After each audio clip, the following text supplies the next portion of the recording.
जैसा कि आपको पता है, पिछले 20-25 दिनों से जन स्वराज के बैनर के तहत हम लोग एक बिहार बदलाव यात्रा कर रहे हैं, जिसकी शुरुआत छपरा में सिताब दियारा जेपी के गांव से करी गई है। इसका लक्ष्य उद्देश्य ये है कि पिछले 2-2.5 वर्षों में बिहार के 5000 से ज़्यादा गांव में पैदल चल के जिस जन स्वराज के विचार को, प्रयास को, परिकल्पना को लोगों को जाकर बताया गया, उनको समझाया गया, जिससे प्रभावित होकर 1 करोड़ से ज़्यादा लोगों ने मिलकर बिहार में एक नया दल और विकल्प, जिसका नाम जन स्वराज है, बनाने का निर्णय लिया। वो दल अब राजनीतिक दल के तौर पर बिहार में आज सबसे बड़ा दल, संगठन के तौर पर अगर आप देखेंगे तो आज बिहार में सबसे बड़ा राजनीतिक दल, जिस दल के लोग हर गांव, हर पंचायत, हर प्रखंड में, पूरे बिहार में हैं, वो जन स्वराज है। और पिछले 6-7 महीनों में करीब करीब जो 1 करोड़ लोगों ने इस दल को मिलकर बनाया था, उसमें हर महीने 3 से 3.5 लाख लोग प्राथमिक सदस्य पैसा देकर, 10 रुपया बजाबता शुल्क देकर 3 से 3.5 लाख लोग हर महीने इस दल में जुड़ रहे हैं। अभी इसकी टोटल दल में जो जुड़े हुए लोग हैं उसकी संख्या करीब करीब 1.25 करोड़ है।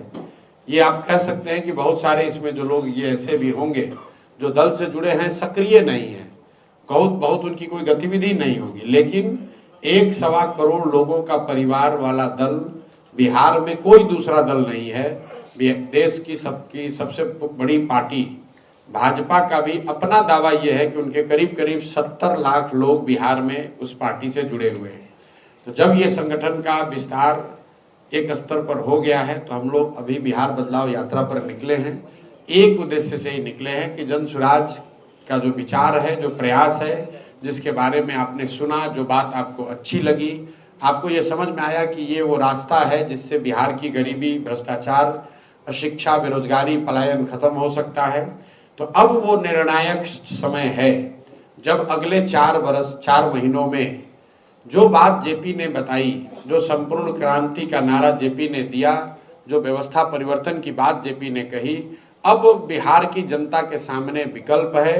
उनके पास ये अवसर है कि वो एक बार जगे और अपनी राजनीतिक बंधुआ मजदूरी, जिसमें लालू जी के डर से भाजपा और भाजपा के डर से लालू जी को वोट देने की परिपाटी है, उससे ऊपर उठे और पहली बार एक निर्णायक मैंडेट दें, एक ऐसे दल का चुनाव करें जो ईमानदार है, एक ऐसे दल का चुनाव करें जो उनके बच्चों की शिक्षा और रोजगार की बात कर रहा है।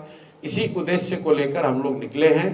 गोपालगंज में बिहार बदलाव चरण की ये 3 दिन की यात्रा, इसके बाद यहाँ पर 6 बड़ी सभाएं होंगी, 6 बड़ी सभा होगी। तो बिहार बदलाव यात्रा जो है, इसके 3 चरण होते हैं। पहला चरण जब मैं इसमें छोटी छोटी बैठकें करता हूँ, जो कि अभी आप देख रहे हैं, जिसमें प्रखंड के स्तर पर 2, 3, 4, 5 हजार लोग सभाओं में आते हैं। इसके बाद आप इसमें 6 विधानसभा के स्तर की बैठक देखेंगे।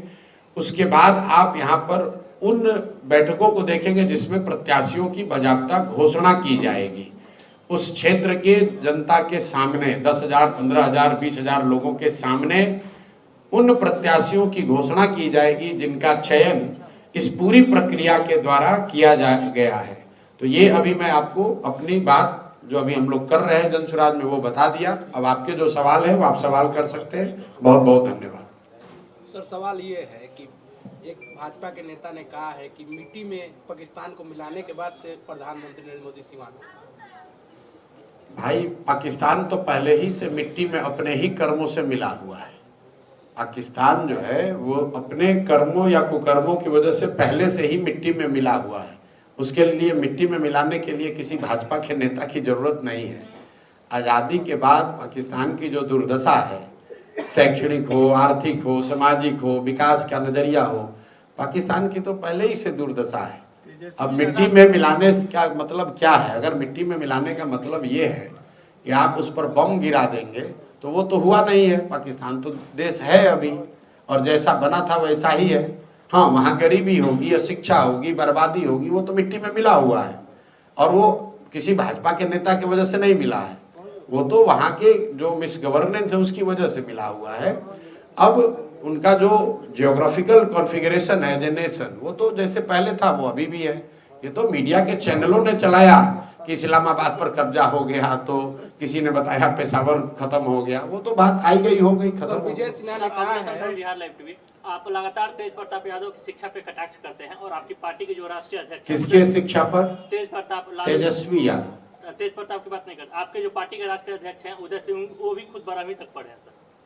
कौन 12वीं तक पढ़े हैं? उदय सिंह जो आपकी पार्टी में, आपको ये किसने बताया चुनावी हलफनामे में कि 12वीं तक पढ़े हैं?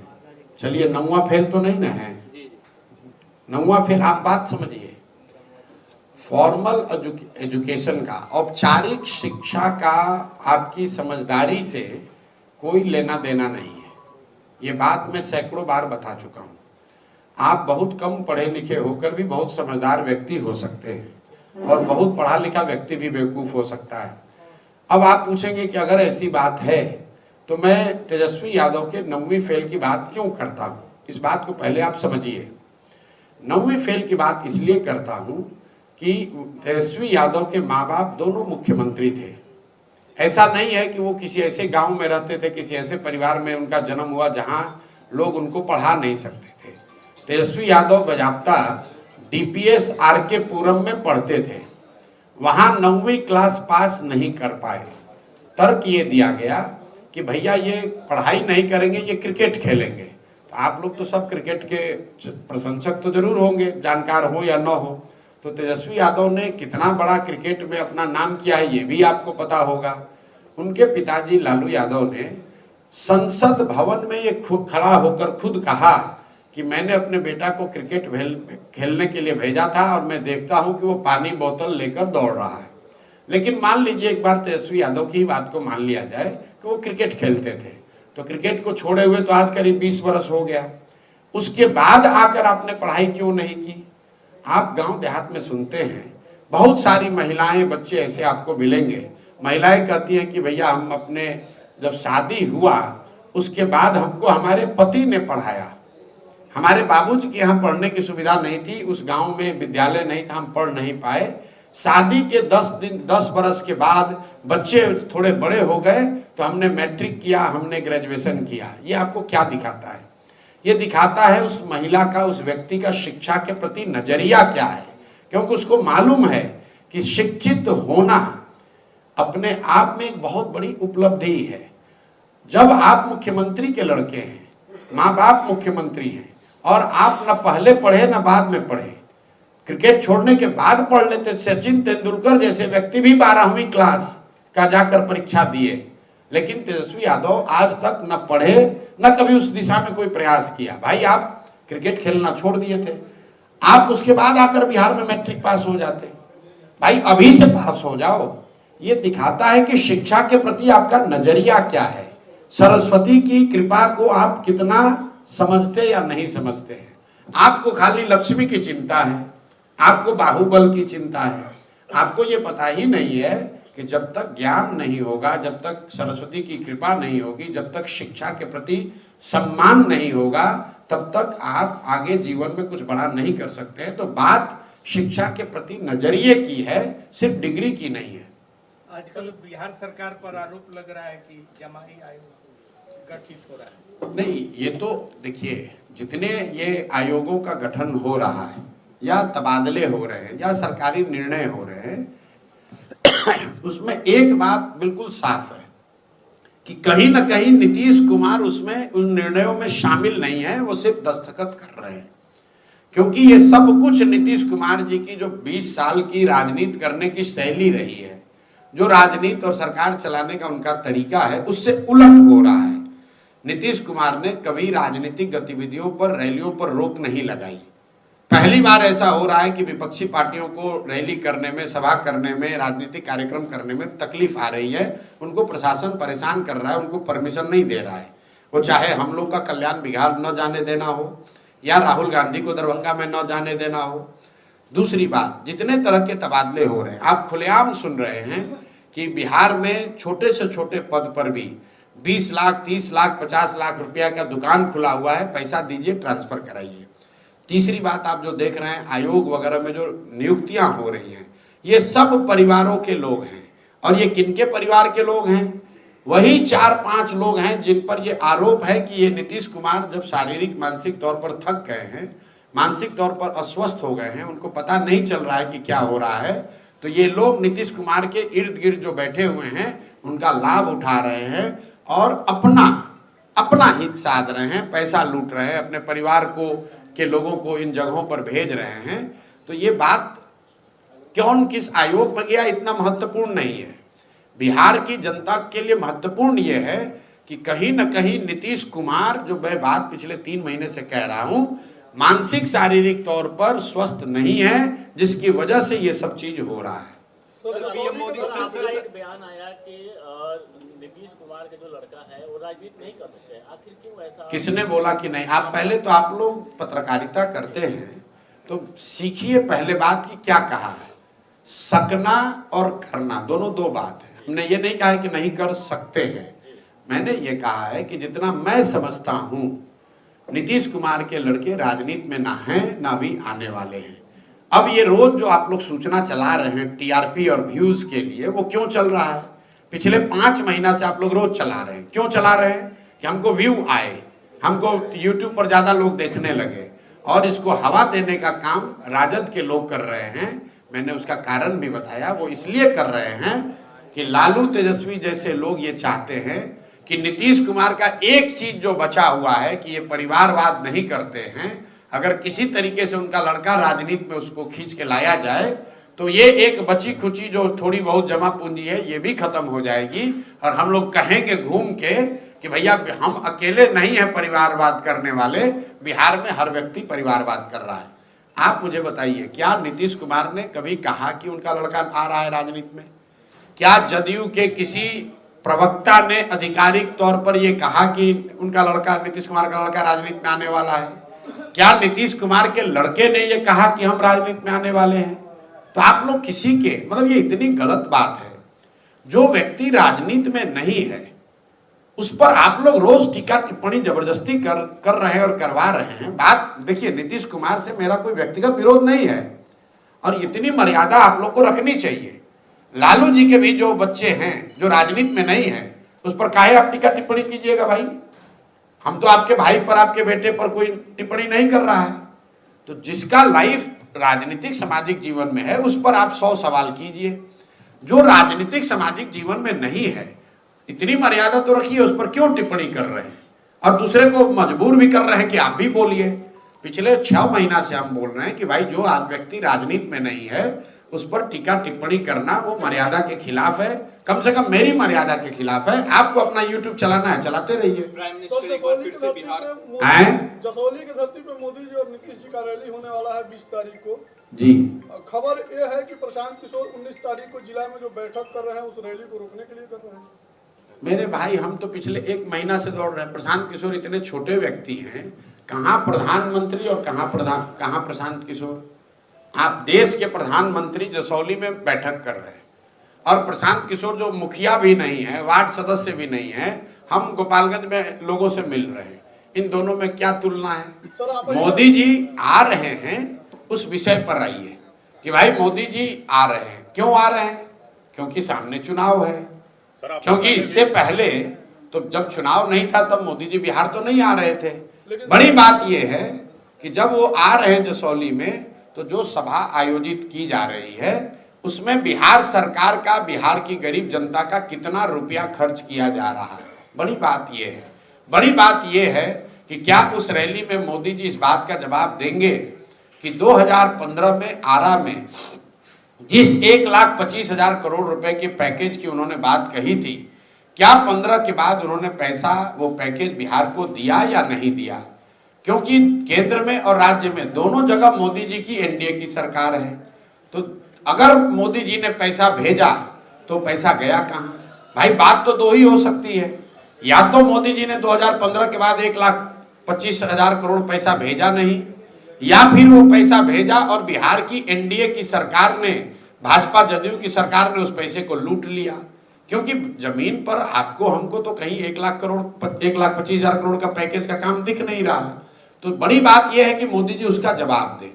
बड़ी बात यह है कि मोदी जी इस बात का जवाब दें कि कल जब वो मंच पर बैठेंगे तो दिलीप जायसवाल उनके बगल में बैठेंगे कि नहीं बैठेंगे, जिन पर ये आरोप है कि एक सिख माइनॉरिटी कॉलेज को, मेडिकल कॉलेज को गलत तरीके से इन्होंने कब्जा किया हुआ है।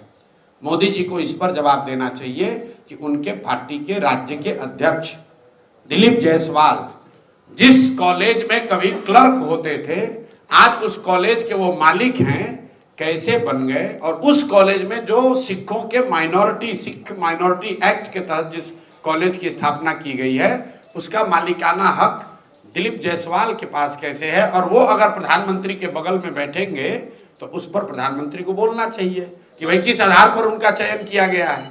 एक तरफ आप अपने आप को छोटा राजनीतिक दल बता रहे हैं और दूसरे तरफ इस बात की विधारा कर रहे हैं कि 1.25 करोड़ लोग जनसुराज से जी बिल्कुल, क्योंकि मैं अब फिर वही बात है, पत्रकारों को जैसे यहाँ पूरी व्यवस्था में सुधार की जरूरत है, वैसे पत्रकारों को भी थोड़ा सुधरने की जरूरत है। हमने अभी क्या बोला, हमने प्रशांत किशोर व्यक्ति को छोटा बताया कि प्रधानमंत्री के मुकाबले प्रशांत किशोर की औकात नहीं है, लेकिन हमने ये कहा कि बीजेपी इसके मुकाबले जनसुराज दुगना बड़ा दल है। जनसुराज अकेले प्रशांत किशोर नहीं है। बीजेपी का परिवार बिहार में अगर 60-70 लाख लोगों का है तो जनसुराज 1.25 करोड़ लोगों का परिवार है। तो हम प्रशांत किशोर मोदी के मुकाबले छोटे हो सकते हैं, जनसुराज बीजेपी के मुकाबले दुगना बड़ा दल है, मैंने ये बताया। जितने भी सांसद और विधायक हैं, व्यवसायिक आयोग का केंद्रीय मंत्री ललन सिंह ने यह आरोप लगाया कि तेजस्वी यादव उल्लूर जुल्लूर अनाप शनाप बोल रहे हैं ताकि बिहार में उन्हें कोई नहीं पूछ रहा है। तो ये लल्लन जी और तेजस्वी यादव के बीच का मामला है। लल्लन जी और तेजस्वी यादव मिलकर ही तो अभी सरकार चला रहे थे। अभी लोकसभा चुनाव से पहले यही लल्लन जी तो जनता दल यूनाइटेड के अध्यक्ष थे। ये और इनके नेता नीतीश कुमार तेजस्वी यादव को बिहार का भविष्य बता रहे थे, और अभी उनको लग रहा है कि वो लूल जुलूल बतिया रहे हैं। उसी तरह तेजस्वी यादव को नीतीश कुमार में विकास पुरुष दिख रहा था, अब बता रहे हैं कि नीतीश कुमार की वजह से ही बिहार में बड़ा खराबी है। आप जरा सुनिए, ये तेजस्वी यादव कह रहा है कि डीके बॉस कौन है, डीके टैक्स लग रहा है बिहार में। कोई पूछने वाला नहीं है कि भाई जब आप उप मुख्यमंत्री थे, जब आप ही की सरकार थी, आपकी और नीतीश कुमार की, अभी से 1.5 साल पहले, उस समय ये डीके बॉस कहाँ थे? उस समय भी ये आदमी मुख्यमंत्री के सलाहकार थे, उस समय भी वही कर रहे थे जो आज कर रहे हैं। तो उस समय तो आपको मजा आ रहा था, क्योंकि डीके बॉस के साथ साथ आप भी मलाई खा रहे थे। अब आपको खाने को नहीं मिल रहा है तो आप बाप बाप चिल्ला रहे हैं। सर, आपने कहा था कि प्रत्याशियों की जो सूची होगी वो हमारे पार्टी के तरफ से पूंजीपतियों की नहीं होगी, जात धर्म देखकर नहीं होगी। क्या ये प्रक्रिया अब भी वही होगी? बिल्कुल कायम है। आप बता दीजिए कि कहां पर जनसुराज का कौन प्रत्याशी घोषित किया गया है जो यहाँ का बहुत बड़ा पूंजीपति है, या जिसके बारे में चर्चा हो कि भाई ये प्रशांत किशोर को जनसुराज को 5 करोड़ रुपया देके टिकट लाए हैं। सर, चूंकि अभी कम से जारी नहीं हुई है तो फिर तो एक उम्मीद की जा रही है, क्या वही प्रक्रिया जारी चलिए, रहेगी? आप उम्मीद कर रहे हैं तो आपका धन्यवाद है कि कम से कम आपको इतनी उम्मीद तो जनसुराज से है कि जनसुराज टिकट नहीं बेचेगा। बिहार में लोगों को और कुछ समझ हो न हो, इतना विश्वास तो लोगों को जरूर है कि बिहार में किसी माई के लाल में इतना दम नहीं है कि प्रशांत किशोर का ईमान खरीद ले पैसे के बल पर। इतना बात तो सब लोग जानते हैं। तो भरोसा रखिए, जब टिकट बटेगा उसके बाद अगर कहीं आरोप लगा और आरोप में आपको कोई सच्चाई दिखी कि प्रशांत किशोर छोड़िए, जनसुराज में भी किसी ने पैसा लेकर किसी को टिकट दिलवा दिया, ये आरोप अगर प्रूफ हो जाए, आप जिस दिन बता दीजिएगा उसी दिन राजनीति छोड़ देंगे। किसी का, फिर से रिपीट कर दे रहा हूं, बिहार में न किसी के पास इतना पैसा है न उसमें दम है कि आकर हमारे ईमान को खरीद सके। सर, जितने भी सांसद और विधायक होते हैं, जितने भी सांसद और विधायक हैं वो विकास की बात करते हैं जी। तो सर, क्या आप अगर सीएम बनेंगे तो जितने भी, किसने कहा कि हम बनेंगे सीएम? नहीं, हमें फ्यूचर की कि बात, अगर मगर क्या होता है सर, अगर मगर क्या होता है? अगर जनसुराज की सरकार बनेगी ठीक है, तो बिहार में विकास की बात होगी, ठीक है, शिक्षा रोजगार की बात होगी, और आप देखेंगे कि भ्रष्टाचार को कितनी कड़ाई से तो सर जितने भी यहाँ रोका जाता है। जितने भी सांसद विधायक का पेंशन और जो लाभ लेते हैं हारने के बाद, सर नियम जो खत्म कर देंगे आप? नहीं हटाएंगे, हम गलत बात नहीं बोलते। बिहार सरकार और बिहार में लोगों की स्थिति इसलिए नहीं खराब है कि जनप्रतिनिधि को पेंशन मिल रहा है। बिहार सरकार का बजट है 3.25 लाख करोड़, और अगर सारे जनप्रतिनिधियों का पेंशन जोड़ दीजिएगा तो 500 करोड़ भी नहीं होगा।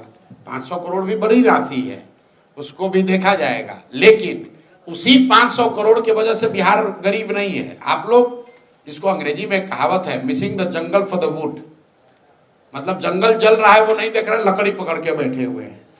ये दूसरे नेताओं की तरह हम ये बयानबाजी नहीं करते हैं कि हम आएंगे तो सबका पेंशन रोक देंगे।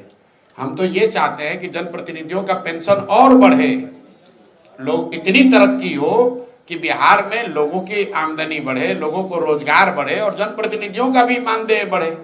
गोवा में, ध्यान से सुनिए, गोवा में प्रति व्यक्ति आय है 2 लाख रुपया, वहां पर एमएलए को सबसे ज्यादा मानदेय मिलता है देश में।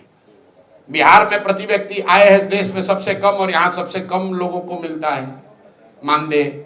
यहाँ के वार्ड सदस्य को, यहाँ के मुखिया को, यहाँ के सरपंच को, यहाँ के प्रमुख को जन सुराज की व्यवस्था बनेगी तो उसको 2 गुना, 3 गुना, 4 गुना ज्यादा पैसा मिलेगा, क्योंकि हम लोग सत्ता और संसाधन के विकेंद्रीकरण के पक्ष में हैं। सिर्फ 4 अफसर बैठ के दिल्ली पटना में सब मलाई मारेगा तो यही दुर्दशा होगी जो आज बिहार की दुर्दशा हो रही है। व्यवसायिक आयोग की बैठक हो रही है। बदलाव यात्रा पे निकले हुए हैं। जी, पिछले कई दिनों से बदलाव यात्रा पे निकले हुए हैं। अरे एक ही आदमी कई को सवाल व्यवसायिक कीजिएगा। आयोग का आयोग होने जा रहा हैं? है, व्यवसायिक आयोग का गठन होने जा रहा है। कितना आयोग बिहार में बना कि सरकार खुद भूल गई है कि कितना आयोग हम बनाए हैं और आयोग का काम क्या है। बैस आयोग अपना मान, छोड़ो यार, बैस आयोग का गठन होना चाहिए। कब से पत्रकारिता कर रहे हो? 12 साल कम से कम 25 गो आयोग में हम लोग खुद देखे कौन बनता है। आयोग किस लिए बनाया गया है? ये राजनीतिक एडजस्टमेंट के लिए किसी को आयोग का बना दिया। एक लाल बत्ती तो पहले मिलता था तो भी नहीं मिल रहा है, एगो एम्बेसडर कार मिल गया, एगो हवलदार सुरक्षा में मिल गया, लोग का जीवन इसी में चला गया और इसी में आप लोग भी लगे हुए हैं। कोई आयोग बना दो, उससे क्या हो जाएगा? आयोग बनाने से व्यवसायीकरण हो जाएगा, इंडस्ट्री लग जाएगी, शुगर मिल चालू हो जाएगा। ऐसा 1000 आयोग चल रहा है। सर, जन सुराज के द्वारा जो उम्मीदवारों का दावेदारी फॉर्म भरा जा रहा है, तो रिजर्व कैटेगरी की जो भी सीटें हैं वहाँ पे जो रिजर्व कैटेगरी के कैंडिडेट उनसे भी उतना ही शुल्क लिया जा रहा है जहाँ पे अनरिजर्व? बिल्कुल लिया जाएगा, क्योंकि हम लोग रिजर्व अनरिजर्व नहीं मानते। जन सुराज में जो सीट आरक्षित नहीं है, बात को ध्यान से सुन लो, जिन सीटों पर एससी का रिजर्वेशन नहीं है वहां पर भी कोई काबिल व्यक्ति जो अनुसूचित जाति जनजाति समाज का है वो भी आवेदन दे सकता है, वो भी चुनाव लड़ सकता है। हम लोग ये नहीं मानते हैं कि अनुसूचित जाति जनजाति समाज के लोग इतने कमजोर हैं या इतने गरीब हैं या उसमें कोई काबिल व्यक्ति नहीं है। हर व्यक्ति जो पैदा हुआ है, जो काबिल है, वो किसी न किसी जाति का है और हर जाति में काबिल लोग हैं। ये आपकी सोच है, सामंतवादी सोच है, जो ये कहता है कि भाई अनुसूचित जनजाति है, अनुसूचित जाति है, इसको हाथ पकड़ के ही चलाना पड़ेगा। हम लोग ऐसा नहीं सोचते हैं। जन सुराज में कोई दलित प्रकोष्ठ नहीं है, अति पिछड़ा प्रकोष्ठ नहीं है, मुसलमानों का अलग से प्रकोष्ठ नहीं है। अगर मुसलमान कोई काबिल है तो मेन विंग का अध्यक्ष है, अगर कोई दलित साथी काबिल है तो मेन विंग का अध्यक्ष है, अति पिछड़ा अगर कोई काबिल है तो मेन विंग का अध्यक्ष है, वो अलग से प्रकोष्ठ का अध्यक्ष नहीं है। जब किसी प्रकोष्ठ का अध्यक्ष, दलित प्रकोष्ठ का अध्यक्ष दलित बनता है तो आप ये कह रहे हैं कि कोई दलित समाज का आदमी पार्टी का हेड नहीं हो सकता है, वो खाली दलितों का हेड हो सकता है। ये मानसिकता सामंतवादी है, सामाजिक न्याय के बेसिक टेनेट्स के खिलाफ है। इसलिए जन सुराज में ऐसी कोई बात नहीं है। हम लोग के लिए दोनों इक्वल है, दलित समाज के लोग भी इक्वल हैं और सामान्य वर्ग के लोग भी इक्वल है। अब आपने कहा 21,000 रुपए की शुल्क की बात, तो भैया सामान्य परिवार में भी को भी ये अवसर है और दलित समाज के लोगों को भी अवसर है कि अगर आपके पास 21,000 रुपया नहीं है तो अपने क्षेत्र के लोगों से लिखवा कर ये दे दीजिए 1,000 लोगों से कि आप इतने गरीब है कि आपको आवेदन शुल्क नहीं दे पाएंगे। तो वो सामान्य परिवार का भी आदमी के लिए माफ है, मुसलमान के लिए भी माफ है, महिला के लिए भी माफ है, दलित के लिए भी माफ है। सर, बिहार में जनगणना का अधिघोषणा किया है, देश में जनगणना कराने जी। तो क्या इससे क्या बेनिफिट होगा? देखिए, पहली बात तो आप लोग ये समझिए, हर विषय को आप लोग खाली राजनीतिक चश्मे से देखते हैं। पिछले 2-2.5 वर्षों से जनगणना पर बिहार के पत्रकारों ने इतना चर्चा कर लिया है, हर सवाल के मैंने जवाब ये दिया कि जनगणना होने में कोई दिक्कत नहीं है। जनगणना पहले भी हुई है। आप लोग भूल गए हैं कि पिछला जो देश में सेंसस हुआ उसमें भी जातियों की गणना की गई है, उसको रिलीज नहीं किया गया, क्योंकि जो जातियों की गणना की गई तो सरकार को जब आंकड़े मिले तो आंकड़े इतने डिस्टॉर्टेड थे, मतलब वो बिलीवेबल नहीं थे, विश्वसनीय नहीं थे। उसी चीज को सुधार करके अगर फिर से एक बार सेंसस कराना चाहती है सरकार जातिगत आधार पर तो करा ले। जानकारी समाज के बारे में, समाज के विभिन्न वर्गों के बारे में जितनी ज्यादा जानकारी सरकार या नीति बनाने वालों के पास रहेगी उतना ही अच्छा है। लेकिन सिर्फ जानकारी इकट्ठा हो जाने से समाज नहीं सुधरता है। दलितों की गिनती, मुसलमानों की गिनती तो आजादी के बाद से हो रही है। तो आप मुझे बताइए कि अगर गिनती हो जाने मात्र से ही अगर स्थिति सुधरती तो आज कम से कम मुसलमान और दलित भाइयों की स्थिति सुधर गई होती। भाई, बिहार में जातीय जनगणना हुई, उसमें क्या निकला? कोई भी पत्रकार आज तक हमको नहीं मिला पिछले 2 वर्ष में जिसने जातीय जनगणना के रिपोर्ट के आधार पर एक भी सवाल किया हो। जातीय जनगणना जब नहीं हुआ था रोज आके सवाल पूछ रहा है, सर होना चाहिए नहीं होना चाहिए, सर होना चाहिए नहीं होना चाहिए। भाई, जनगणना हो गई, रिपोर्ट में क्या आया? एक रिपोर्ट का ये फाइंडिंग है कि आज भी 35 वर्ष सामाजिक न्याय का ढोंग करने वाले लोगों के राज चलाने के बाद भी 5% से कम दलित और अति पिछड़े समाज के, मुस्लिम समाज के लोग 12वीं पास करते हैं। अब रिपोर्ट पढ़िएगा तब तो ही पता चलेगा। यहाँ रिपोर्ट तो पढ़ना है नहीं, राजनीति करने के लिए सर जनगणना होना चाहिए कि नहीं, अगर आप पिछड़ा में लड़ाई लगवा दिया। भाई, जनगणना हो गई, जनगणना में क्या निकल कर आया? चर्चा उस पर होनी चाहिए, नीति उस पर बननी चाहिए। आप मुझे बताइए कि उसी जनगणना के आधार पर नीतीश कुमार ने 24 नवंबर 2023 को यह कहा कि 94 लाख जो गरीब परिवार इस जातीय सर्वे में पाए गए उनको 2-2 लाख रुपए की सहायता राशि दी जाएगी। आप सभी वरीय पत्रकार हैं, आपने आज तक किसी नेता से पूछा कि भाई ये 2 लाख रुपया कब दीजिएगा?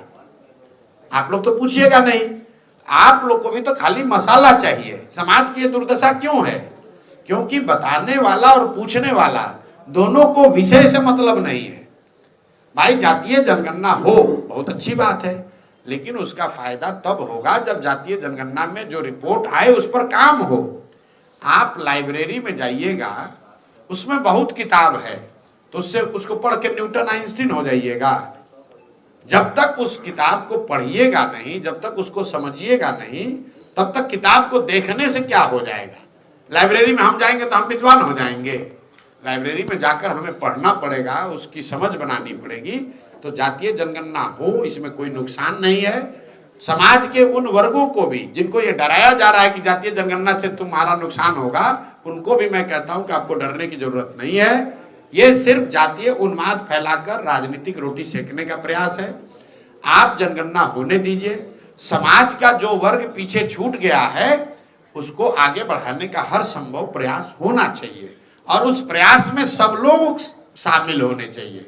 आपके घर में आपका कोई भाई अगर पीछे छूट गया तो आपकी जिम्मेवारी है। गांव देहात में कोई परिवार में एक आदमी बड़ा हो जाता है पढ़ लिख कर, तो अपने दूसरे भाइयों की चिंता करता है।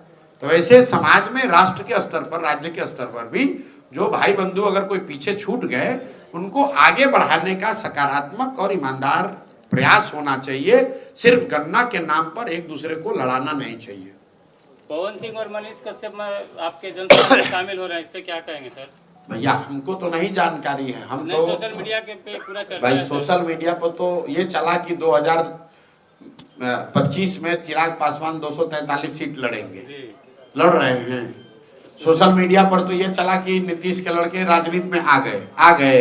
मतलब सोशल मीडिया में सुनिए तो बात, सोशल मीडिया में चला कि लालू जी अपने लड़के तेज प्रताप को छोड़ दिए, हटा दिए, परिवार और पार्टी से हटा दिए। नहीं तो भाई, सोशल मीडिया के न्यूज के आधार पर तो सब चीज नहीं दुनिया चल सकती है। शामिल नहीं हो रहे हैं। जब अगर शामिल होंगे तो खबर आपके पास आएगी। उस दिन भी हमारा मुंह खुला रहेगा, उस दिन भी आप हमसे प्रतिक्रिया ले सकते हैं। आपको पता नहीं है, शामिल हमको हो रहा है? नहीं मालूम है। बस। अगर आपको जानकारी है तो हमको बड़ी खुशी है कि आपको हमारे दल के बारे में हमसे पहले जानकारी है। हमको तो पता नहीं था कि लोग वापस आ रहे हैं, सवाल में शामिल हैं? हो रहे हैं। आरक्षित कोटे की बात हम लोगों ने सुनी है राजनीति में, लेकिन आरएसएस कोटे की अब चर्चा हो रही है। सर, क्या कोई आरएसएस कोटा भी होता है? मेरे भाई, मैंने बताया 2 दिन पहले पत्रकारों को कि हम लोग ये सुनते हैं कि नेता दल बदलता है, एक दल से दूसरे दल जाता है, लेकिन कुछ नेताओं ने उसके आगे का गुणागणित लगा लिया है। तो उसमें है एक अशोक चौधरी, ये सर्वदलीय नेता हैं। ऐसा मैंने दक्षिण के राज्यों में देखा। आपको बता देता हूं, आप लोग दक्षिण के राजनीति को इतना क्लोज से नहीं जानते होंगे। दक्षिण के राज्यों में ऐसा होता है कि परिवार के अलग अलग सदस्य 2 या 3 पार्टियों में रहते हैं ताकि कोई भी सरकार आए उनको नुकसान ना हो। तो अब अशोक चौधरी जो है ये बिहार के पहले सर्वदलीय नेता हैं। इनके बाबूजी कांग्रेस में, ये खुद जदयू में, बेटी लोजपा में, दामाद आरएसएस भाजपा में, और अभी कुछ दिन में सुनिएगा कोई भाई भतीजा भांजा भगीना बचा होगा वो अब राजद में रहेगा। सरकार किसी की बनेगी, अशोक चौधरी का परिवार सत्ता में ही रहेगा। तो ये सर्वदलीय नेता हैं, इनके लिए कोटा या हो न हो ये कोटा ये लोग खरीद लेते हैं। जहां कोटा है वहां कोटा ले लिए, जहां कोटा नहीं है तो पैसा देके खरीद लिए।